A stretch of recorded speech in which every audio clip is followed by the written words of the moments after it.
అక్క 5 పిల్లకాయలు వచ్చిన్నారు పల్లెపాడు నుంచి బయట మాట్లాడుతున్నా వచ్చి నేను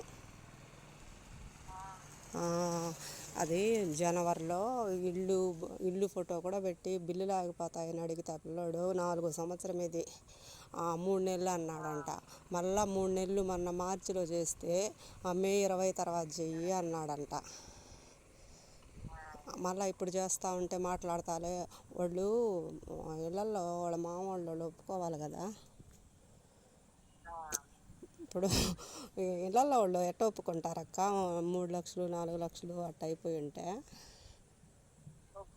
ఇప్పుడు జనవరిలో చేశాడు, ఇంతకుముందు అంతా ఎందుకు చేయలేదు, నీకేం పని ఎన్ని అడిగితే నేను మేడం అడుగుతా ఉండేను ఆగాభయ అంటుండింది.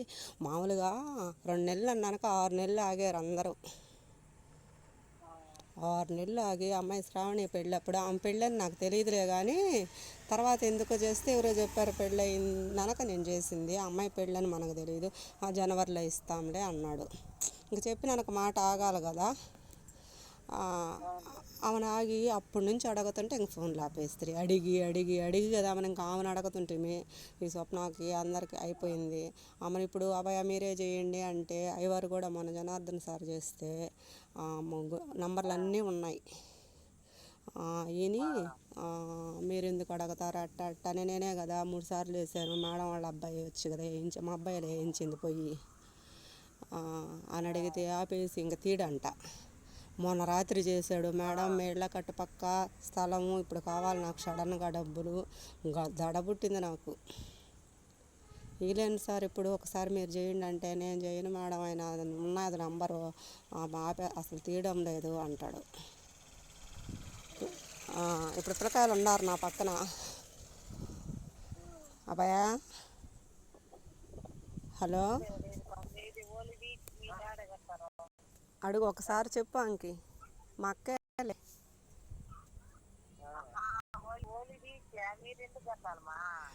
అక్క ఇప్పుడు ఏమైందంటే 2 నెలలు అని అక్క చెప్పింది. 2 నెలలు అని చెప్తే 6 నెలలు ఆగారు. 6 నెలలు అయినప్పటి నుంచి అడగతట మీద 4వ ఏడు. ఇప్పుడు నేను తీసిచ్చినప్పుడు నాకు 70,000 కూడా లేదు జీతం. ఇప్పుడు మాకెందుకు అక్క పొలాలు అవి వచ్చి ఎవరు అది మళ్ళీ మేము అమ్ముకునేది ఎందుకు, చంచయ్య హరికృష్ణ లేకపోతే ఎవరో ఒకరు కొంటారు కదా, డబ్బులే కావాలక్క. పొలం ఎవరికి అది మేము ఎట్ట అమ్ముకుంటాం వచ్చి అక్కడికి. నేను అమ్మి వచ్చి నేనే అడగట్టాలి వీళ్ళందరికీ. 2 వచ్చిపోయారు ఈరోజు. మా పిల్లకాయలు 7 నిలబడితే మా పిల్లకాయలు నాడు అడుగుతుంటారు. ఇదిగో నేనే చెప్పా మా తమ్ముడు వాడికి, ఆ డబ్బుల్లో మీరు వచ్చేస్తే ఇప్పుడు దాకా నేను రాలేదు అబ్బాయి మేళ్ళకి సదరంగా వాళ్ళు చేసిన పనికి, ఇప్పుడు మా పిల్లకాయలను కూడా పంపేయండి నేను చెప్పా. మా భాను వాళ్ళు కూడా అంతేలేమా నువ్వు ఏడగడతావు, ఇప్పుడు మీరే ఇప్పుడు సేనబాబే సాయి చేస్తాడు, అమ్మాయి చేస్తుంది, అయినా అమ్ముకుంటున్నారు కదా అప్పులు వస్తే నాది జీతాల్లో ఎంత మిగులుతాయి నాకు మా నాయన ఏమన్నా ఇచ్చాడా, మా అత్తగారు ఆస్తి వచ్చిందా, అసలు లక్షలు కూడా రావక్క నాకు, ₹1,00,000 జీతం కూడా రాదు. టీచర్లకు అందరికీ ఏడొస్తుంది, బాగా సీనియర్ అయితే వస్తుంది, మాకెట్ట వస్తుంది 1,200 నుంచి చేసినాం మేము. అడగండే 1,00,000 వస్తుందేమో నాతోటి చేరిన వాళ్ళకి ఎవరికైనా. వాడికి ఇచ్చేటప్పుడు 70,000. 10 ఏళ్ళు దాచిపెట్టుకున్న బంగారు మొత్తం 2 నెలలు అంటేనే అప్పుడు కూడా ఇవన్నీ ఇందులో ఎవరు ఇవ్వమన్నారు, అన్నీ అయిపోయినాక అందరు చెప్తారు ఎవరు ఇవ్వమన్నారని. నాకు భయం వేస్తుంది, భయపడతా కూడా చెప్పినాను నేను. నా దగ్గర ఉన్నాయి ఇంకా ఇవి ఇయడానికి తీసుకునే కదా అక్క కాగితాలన్నీ రాసే పద్ధతి.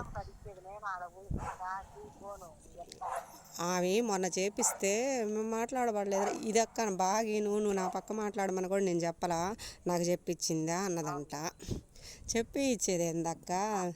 ఇప్పుడు మా అక్క మా చెల్లెలు ప్రాగతి అడిగినప్పటికి ఫుల్ ఇచ్చేస్తున్నాం అందరికీ. అసలు అప్పటికే నాకు 3,000 కూడా దొరకలేదు, చెప్పిళ్ళ 3,000 కూడా దొరకలే నాకనే. అప్పటికే 3,000కి 10 ఎంత పెద్ద దెబ్బ అక్క అదే. అందరినీ అడుగుతాం. ఇప్పుడు మొన్న కూడా నేను బాగలేదంటే 3 నెలలు అంటే 3 నెలలు కూడా అయిపోయింది. ఇప్పుడు ఈ పిల్లోడు సగం ఇండ్లు ఆపేసుకున్నాడు. సగం ఇల్లు ఆపకుండా జనవరిలో అడిగితే మార్చి అన్నాడంట. మార్చిలో ఇదిగో పండగప్పుడు ఇదిగో రావాడు ఉన్నాడా అప్పుడు వచ్చిన్నాడంట ఆడికి. మన మార్చిలో అడిగితే ఇంకా 3 నెలలు మే 20 తర్వాత బాగా తెలుసు. ప్రసన్న హాస్పిటల్లో చేర్చి 3 రోజులు నింది వీళ్ళే ఆడ అమ్మాయి దగ్గర తోడు. ప్రసన్న హాస్పిటల్లో చేరి చచ్చిపోయిన దాకా నా పేరు మీదే కదక్క బాడీ కూడా బయటికి మైక్లో చదివి తీసి అంత వీళ్ళే ఉండింది అప్పుడు ఆడ. తప్పుకా ఇది చాలా తప్పు. అంటే ఇది ఎందుకు చేస్తారు ఇట్టా అర్థం కాలని. కాదక్క ఆమె ఫోన్లు తీయద్దు అని అనొచ్చు అసలు అట్ట. మీరు ఫోన్లు దిగిపోతే పక్కన వాళ్ళకి కదా చేస్తామా, పక్కన వాళ్ళకి ఎన్నిసార్లు చేస్తాంకా. అందరికి తెలుసు అసలు. మీరు ఏంది 3000 అడిగినప్పుడు అయితే కాళహస్తి ఆడ ఉన్నారు. మళ్ళీ 10,000 అడిగినప్పుడు వీళ్ళంతా కాశీకి పోయినారా ఏదో మరి సరిగా తెలియదు. కానీ ఆమెన వాళ్ళ డ్రైవర్ తోటే మాట్లాడద్దాం ఒక్కోసారి. వాళ్ళ అమ్మ నాయన చేత మాట్లాడిస్తే అందరు షాపింగ్కి పోయి ఉండారమ్మా అని చెప్పాడు. మీరు అందరూ షాపింగ్కి పోయారు, చంచయ్య అందరూ పోయారు, బాగానే ఉంది మంచిదే. కానీ హాస్పిటల్కి ఇవ్వాలి కదా అక్క. అర్ధరాత్రి చేసినాను అమ్మాయికి స్వప్నాకి నేను ఆపలేదు అనిందంట ఫోను. ఆపేస్తుంది అమ్మాయి మళ్ళా. అది కూడా అబద్ధమే. అయిపోయా. ఇదే చెప్తారు వీళ్ళు. ఆ రోజు ఏంది జయచంద్ర అది భాస్కరు దొరసాం అల్లుళ్ళు వాళ్ళ ఇంట్లో ఉంటున్నారు అంటే మేము హాస్టల్లో ఉన్నప్పుడు బావాళ్ళు వచ్చి ఉంటారు కదా అక్కడ అమ్మోళ్ళ ఇంట్లో. దొరసాం అల్లుళ్ళు, దొరసాంకి అల్లుళ్ళు ఉండకూడదు ఇంకొండ వచ్చి అల్లుళ్ళు వచ్చి ఇంట్లో అవి కదా ఇప్పుడు మొదలుపెట్టింది. నేను అయిపోయింది ఏదో అయిపోయింది అందరు కలుస్తా ఉండారులే అని గమ్ముగా ఉంటే ఈ సాయి ఎప్పుడైతే మనం డబ్బులు అడగతాము మొదలు పెట్టామో పాతవన్నీ మళ్ళా మనం చీనియనే చెప్తా ఉండారనమాట. నేను ఎప్పుడు తిరగబడి అడగడం మొదలుపెట్టాను, ఎప్పుడు 6-7 నెలల నుంచి నేను తిరగబడి అడగడం మొదలుపెట్టాను. అప్పుడు తగ్గారు. తిరగబడి అంటే నన్ను ఎంత అంటే అంతే తిరిగి అడుగుతున్నా కదా. అది కూడా మీరు చేయనాటి అడిగారు, నేను చేసినాటి అడుగుతున్నా. అప్పుడు కొంచెం తగ్గారు అనమాట. ఎందుకు అంటారు, అమ్మని ఎందుకు అంటారు, బాబుని ఎందుకు అంటారు, నన్ను ఎందుకు అంటారు, మా తమ్ముళ్ళని ఎందుకు అంటారు. సరే అన్నీ వదిలేసేయండి. మీరు డబ్బులు తీసుకొని కదా ఫోన్లో ఆపేయాలా, డబ్బులు ఇచ్చి కదా ఆపాలా ఫోన్లో. మీరు డబ్బులు తీసేసుకుంటారు. ఇప్పుడు రూపాయికి కూడా కొనలే అది. ఇప్పుడు 6 రూపాయలు 7 రూపాయలు చేస్తుంది. లాభమే కదా నా వల్ల. మరి మొన్న అన్న ఓ కుళాయి వేయించారు అది ఇది మా ఊర్లో కూడా వేయించారు. ఇంకొకరు గెలిచుంటే వాళ్ళు కదా అక్క వేసుకుంటారా. నువ్వు అంటావా పలానా ఆయనకి కుళాయి వేయించాడు అని అనగలవా, అనలేవు కదా.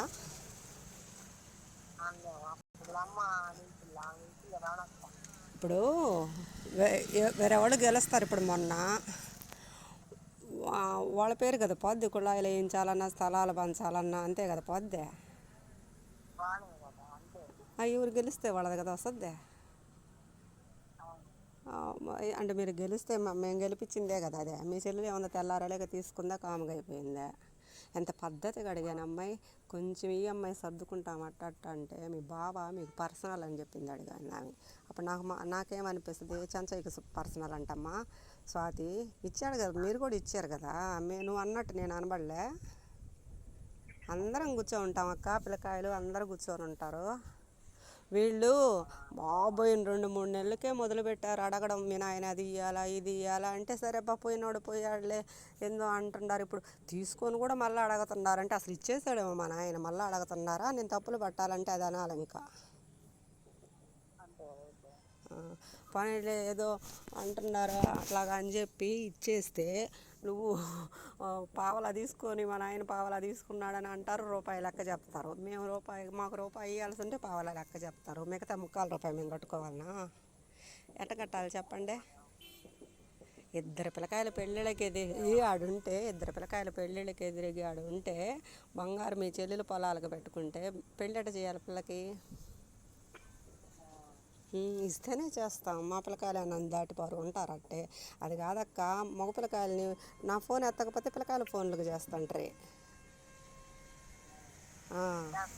చేస్తల్లా ఆ పాప మంజులాని అడిగితే తిట్టాడని వాడు మొహం నల్లగా పెట్టి పాప మా అబ్బాయి వాళ్ళ అమ్మ ఎన్ని మాటలు అంటుంది మంజులమ్మ చూడమ్మ నువ్వని కదా ఇచ్చింది, కాన్పు అంటే ఇవ్వలేదు కదమ్మా. ఎవరైనా ఒప్పుకోరు కదా. 1 నెల 2 నెలలకి వస్తారు. 4 ఏడక్క, 40 నెలలు. ఆమెకిచ్చి అయితే 5 ఏడు దాటిపోయి 6 ఏడు వస్తుంది ఆమెకిచ్చి. ఆ బంగారు ఇచ్చి కూడా 6 ఏళ్ళు వస్తుంది. ఎంత 80-90 వేలకు కూడా కొనలే వాళ్ళ ఎకరా అప్పుడు. ఇప్పుడు మంచి రేటే కదక్క, ఏం నష్టపోయారు మీరు, ఇచ్చేయాలి కదా. ఆమె వేరే వాళ్ళ చేత చేపించి ఇస్తుంటే నన్ను అడిగి ఇచ్చారా అనిందంట. నాకు అట్లాగే అనిపిస్తుంది, నన్ను అడిగి పరిగించింది ఆ రోజు అందరు చాడీలు చెప్పడానికి మా మీద. ఇప్పుడు మనం అక్కోళ్ళకి ఇస్తాము, నేను నన్ను అడిగిన వాళ్ళల్లో ఆ పాపకు తప్పక ఇంకెవరు లేదు, అసలు నాకే లేదు అప్పుడు ఇవ్వడానికి. ఎడన్నా తెచ్చి కూడా ఇచ్చేది ఉంది గవర్నమెంట్. అవును, ఆడే మేలు, డ్యూటీ తక్కువ ఉంటుంది. చూద్దాంలే ఉండు. ఛార్జీలు కాదు కానీ పని తక్కువ. లేదు లేదు, పని తక్కువ ఉంటుంది ఈడ. అంటే అదొక సందడి కదా, అందరు చాలామంది ఉంటారులా.